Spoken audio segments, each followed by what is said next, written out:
Trust, but I can tell you really want to cut right through this.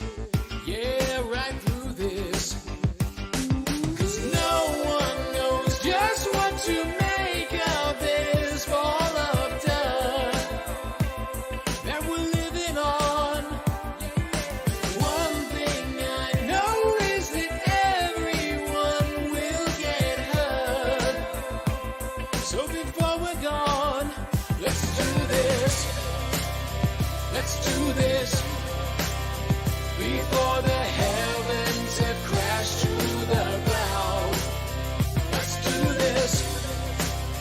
Let's do this before we're silent. Let's make such a sound. Oh, let's do this. Hello, good morning, filmmakers, and good afternoon for those of you not in LA.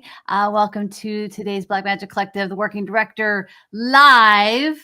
I am with Chantal, who is not only a charming human and a generous spirit and a good actor, she is also a intimacy coordinator. And I figured since we have not had this discussion, and honestly, I'm not even totally sure what she does on set. We want to find out. So thank you for joining us. Hi. Thank you for having me. It looks like for some reason we are not live on Facebook. Great. Well, we're live, so hopefully everybody finds us on YouTube. I don't know what's going on, StreamYard. You got to get your shit together. So let's start with first just the most obvious question, which is, what is an intimacy coordinator?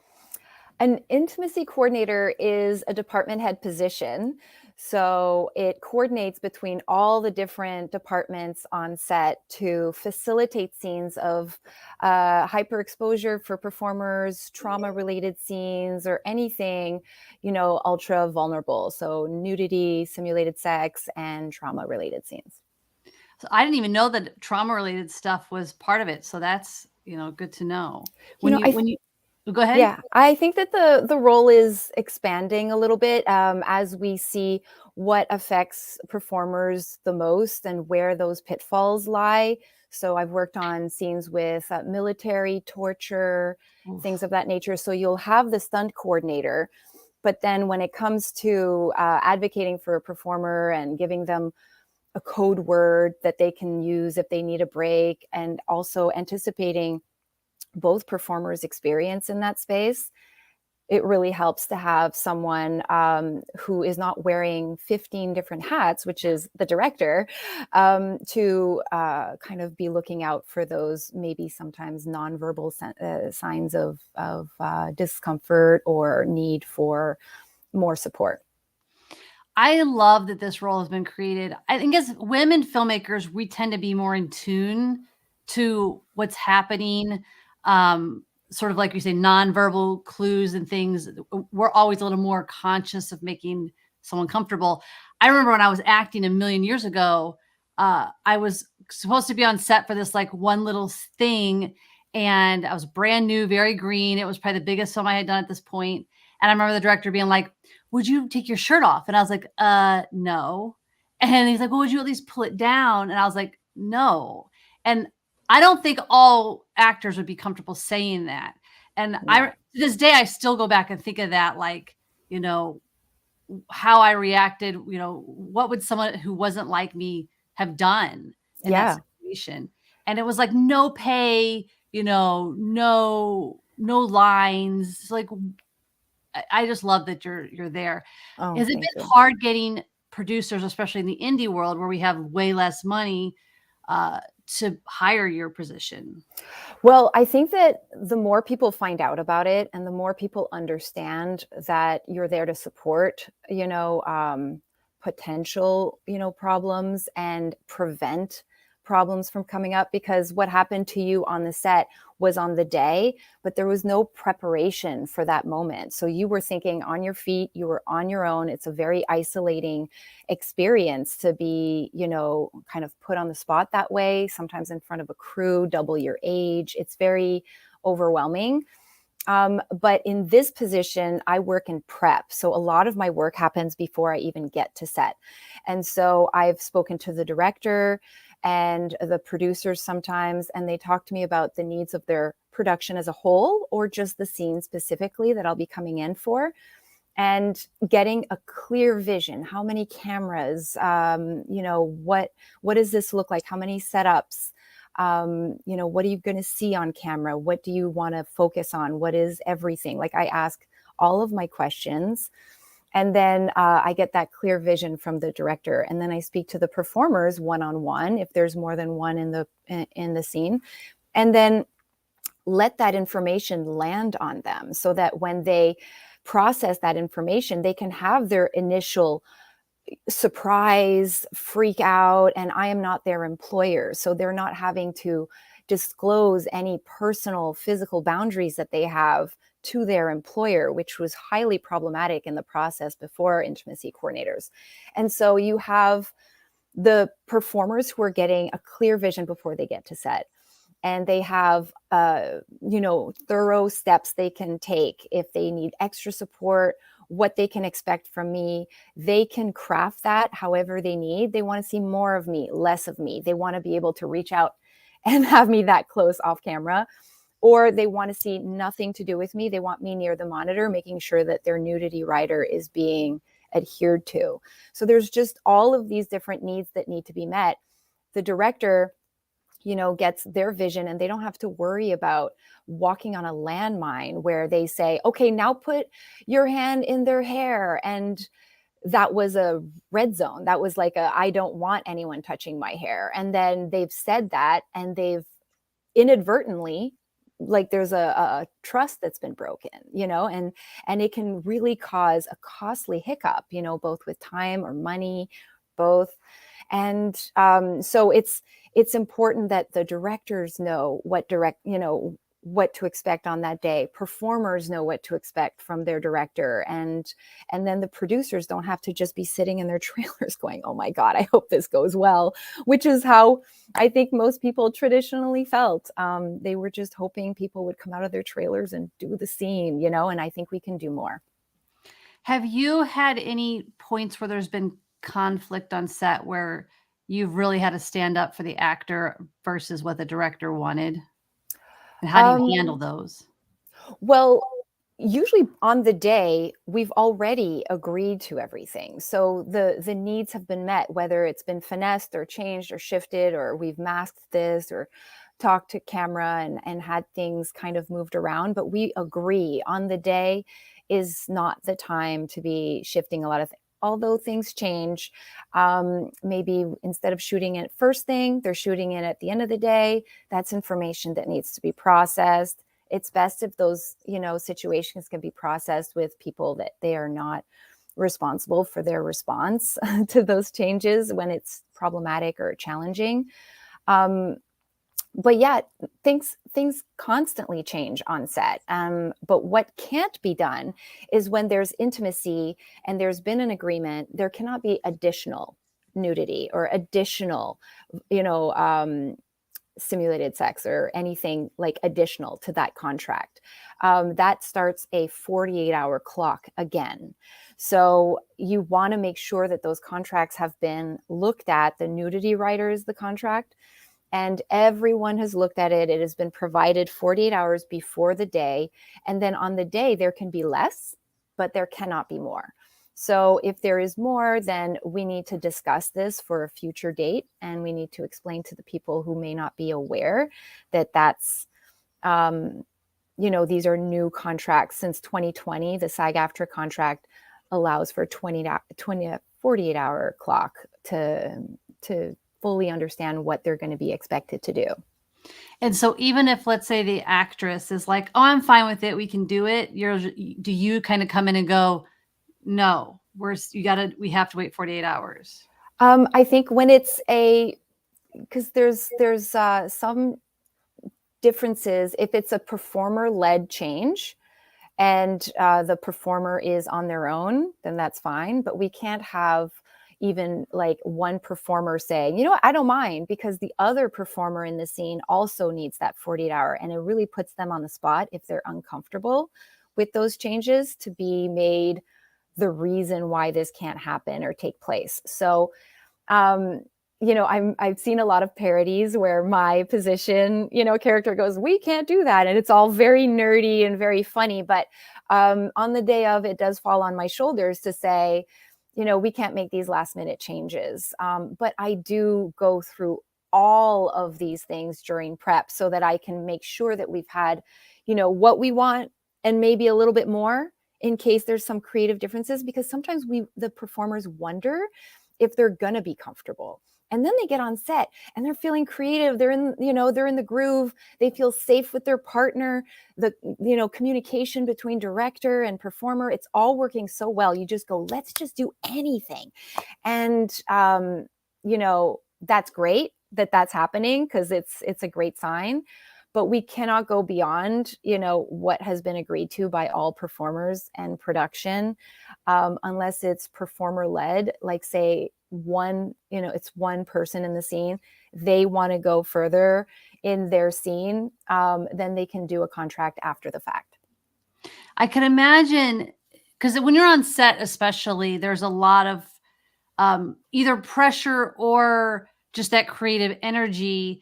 And I think it's important. Your role is important because an actress especially might in the moment be like, yeah, let's do it. And then later have regrets, but it's too late. It's already on film. If that happens, because the contract didn't allow for whatever happened on set, let's say she was only supposed to, you know, show half a breast and then she decides to show full nipples. Let's just say for that, right? Now we're on set we've got that on film, but can she then go back and say, well, I didn't contract for that. I don't want that in the film. Is she still protected? Well, first of all, there won't be the shooting of the nipple because it's not on the contract. So that's, I mean, if you're not going to see nipples, I usually do something where I'll cover it with something you're not going to want to see on camera, like something that the camera is really going to be like, oh crap, that's going to cost too much to take out. We're going to make sure we don't see it. So Nice. there'll be something, there are protocols in order for to, you know, see those moments in advance, because accidents happen, slips of the camera, whatever, but it has to reflect the contract. And as far as once it's on camera, once it's been shot, it belongs to production. So no, there are no changing of your mind after the fact. And so that's why the conversations before are very thorough, and they you know, they go far and wide, sometimes beyond what the scene is, just to see, you know, how you feel, you know. And then there's the time period to think about it and sign it. You can sign the contract on the day. It just has to be provided to you 48 hours before. So there is a considerable amount of time that you can think about what it is you're signing and what you're getting into. And of course, consent is reversible. So on the day, you can arrive and things can happen and you can change your mind. In which case, a body double can be brought in. The body double cannot do more than your contract allowed. So they're bound by your nudity contract, because it will appear like it's your body and you doing the action. So if that were to happen, the person would have to adhere to the contract and follow those same regulations. Since you've been doing this so much and you've been around various directors, various casts, various type of scenes, do you have suggestions for directors who are going to be directing intimate scenes on how they can best approach the blocking and I guess the comfort and trust level of their actors? That's a really great question. And it sort of speaks to what you asked before, and I'm not sure that I answered on the various budgets of films. And so I do work on student films as well. I try to find productions that would normally, you know, have smaller budgets, or, you know, like harder time raising money depending on, you know, their circumstances. And I try to make a point of working on projects like that whenever I can. And they can have like a whole day of rehearsal, because nobody's getting paid. Everyone's doing it for the love of the film, blah, blah, blah. But when it comes to million-dollar productions, studio productions, you have people for a finite period of time.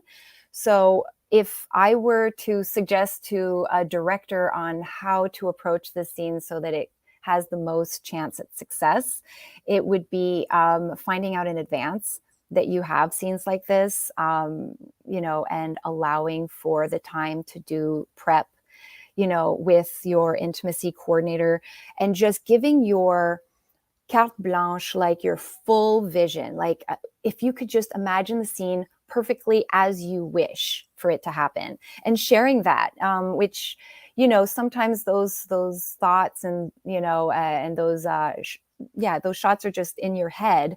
And as a director, if you don't storyboard it, it just stays there, and people are on a need to know basis. But the more you share with your intimacy coordinator, the more they can share with the performer. After that conversation has happened, I don't take place of the relationship between the performer and the director. Once they are on the same page as far as what to expect on the day, they do communicate before the day, and they have that, considered, thoughtful conversation, but they're on the same page already. So there's not like, gosh, if I say this part, if I say that word, like, how are they going to react? Like, is it going to seem crass, because everyone is worried about what this is going to look like. What is this going to sound like? And so by putting them in the same room, having had that conversation about boundaries, I can tell the director, I wouldn't refer to this as that. I wouldn't say, simulated sex, I wouldn't call it a sex scene. I would call it a simulated sex scene. I would call it, so I will meet whatever, criterias will like give them the most success between the two of them. And I like to think of myself as like a foster parent. Like, I'm not trying to adopt this performer. I really just want to foster their relationship and make their relationship stronger. We have some questions coming in. This kind of goes with the rehearsal question. David says, can you talk about pre-production a little bit to prepare actors? I know in the series, the last thing you told me, the actors did intimacy sessions to build a comfort level with each other. It's great when you can have that. That's a great question. It's great when you can have that extra time. That's why I love those student film situations where they have a whole day. I came on as an intimacy coordinator during the pandemic, so back in 2020. So it was really challenging to get with people. It was hard for performers. Like, that was the concern. It wasn't like, I'm afraid they're going to do too much or they're going to do something I didn't expect. It was like people were literally afraid to like be within each other, within 6 feet of each other. And so there were a lot of conversations to have about prep. So the more prep, the better. Time spent together, not always necessary. I think that sometimes that initial, get the performers in the same room, walking them through the blocking, hands are going here, movements are going there, looks a little bit like a dance. And that choreography lets people know like what's going to happen. Different performers desire different levels of choreography in that. And sometimes that choreography can come directly from a director, because sometimes directors have a background in that kind of thing and they're very comfortable having those conversations, in which case I'm just there as a support, standing back and watching and adding, if anything, to what's already being discussed. And then on the day, if this was a before. Uh-oh. If we lose Chantal, it's going to be a very awkward Oh no. podcast. Wait, is she back? You're back. Yeah. Okay, good. Did I just like leave for no reason? It just cut out. Yay, Okay. technology. Okay. So where did I cut out? Just, being on set, coming together after that choreography really allows people to settle into their nerves, and find themselves grounded, and it builds trust, but not everyone has that luxury of time. Some people are working multiple projects and they come to set and they just need to get the scene done. So in that case, providing them with the support that they need, as little or as much as they want. John has a question. Despite the best intentions of being sensitive to the needs of your scene partner, what might be overlooked by an actor in the absence of a coordinator that we can be cognizant of the future? Hmm. Wow, that's a lot of big words, John. Yeah, no, this is really great. I find that when people are nervous, they tend to fall back on humor, and there is very little about these scenes that are, funny. They can be uncomfortable, but either way, like, people are usually feeling very, like, worried about how they are perceived on set and how they are perceived on camera. And so they're very much they're nervous. And so, some people go, well, I like to say things like, I'm sorry if I seem, aroused, and I'm sorry if I'm not, but those kinds of jokes, just any reference to your body or to their body, making any references to each other's bodies is frowned upon, in the absence of an intimacy coordinator who would gladly tell you that in private. And just having, the most, if you're worried about being insensitive, then the chances are you're going to be sensitive. It's when you're not really paying attention to what other people might be feeling around you that, there stands a chance at being, crossed wires and misunderstandings. But most of all, I am not there as like the sex police. I'm there to enhance the performance of people who would otherwise have to make up, in their minds what is expected of them, and then worry that it doesn't meet the needs of the director. So performers can rest easy, directors know what they're, getting themselves into, and producers can rest well knowing that they've provided the best for their performers. I also feel like your presence, I mean, we've kind of touched on it, but your presence really helps help your presence helps there not be issues later. Meaning, if there's an actor who is in their best intention and is doing everything by the book, and then later, maybe the other actor, man or woman, either way, decides they were uncomfortable with that, we don't have that. If you have your intimacy coordinator on set, you don't have that worry later because everything's worked out, everything is watched over. It's almost like when you have the set teacher for the kids who's protecting the kids. It's kind of the same situation with you. It's just a lot more responsibility, I would say. Yeah, it's a lot of responsibility. And recently I have been working a lot with children because historically children have been working, with these fake families and showing all of this familial intimacy, the hugging and the kissing and the tucking into bed and bath time and all of these vulnerable situations with these adults that are not their family. And we have seen and heard stories of people feeling less than comfortable in those situations, but having to push through. And push through is the compliance based, shooting. And now we're looking for consent based. So being on set for my minor performers, I have been, there might be like some big conflict between, like, fake conflict on screen between the parent on screen and then the minor performer, and it's a yelling match on screen. But how do you explain to the child's body that that is not a real argument, and that takes preparation and that takes explanation. And in order, if there's a shift in that child's perception of what's going on, they need a code word, they need something to tap out. And so that support, again, it's not traditional.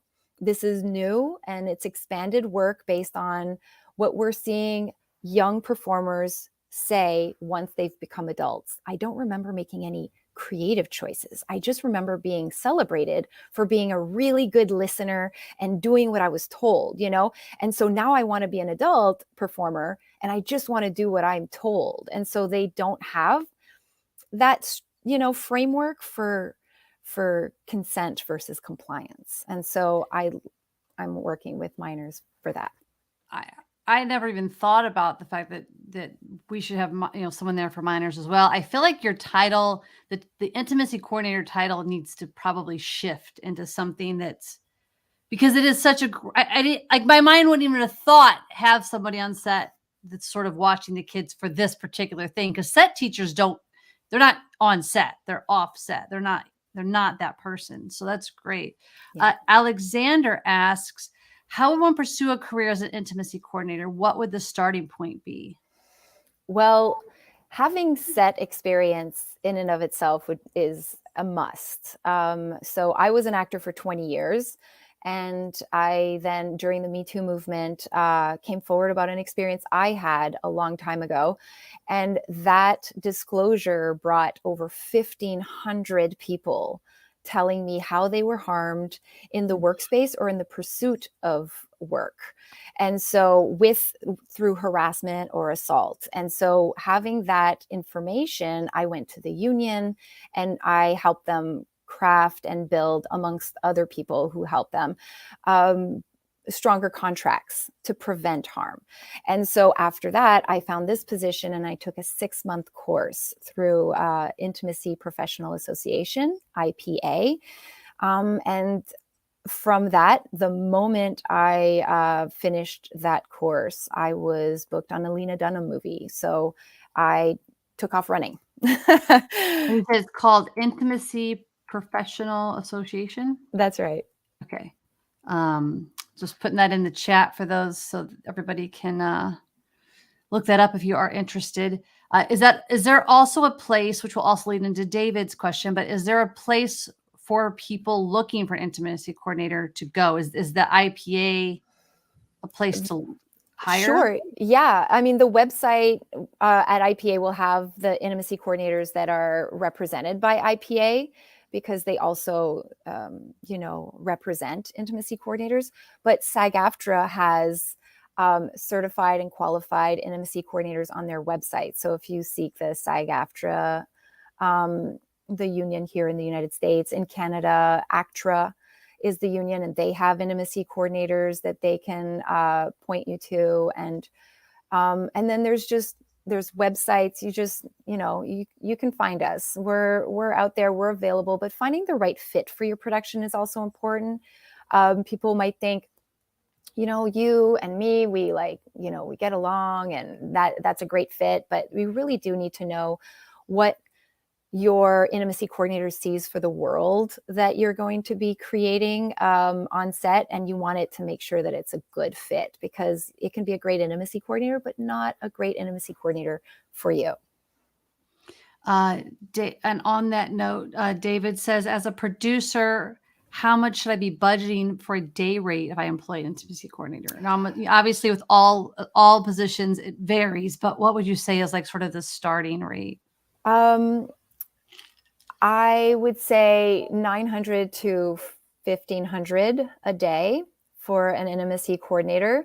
There are weekly rates. They are similar to stunt coordinator rates. So if you look at, SAG-AFTRA's, we're not represented by SAG-AFTRA, but we work closely with them, and our pay structure sort of mirrors their stunt coordinator contract. So you can have your intimacy coordinator for a week, and it would be lower rates than the daily.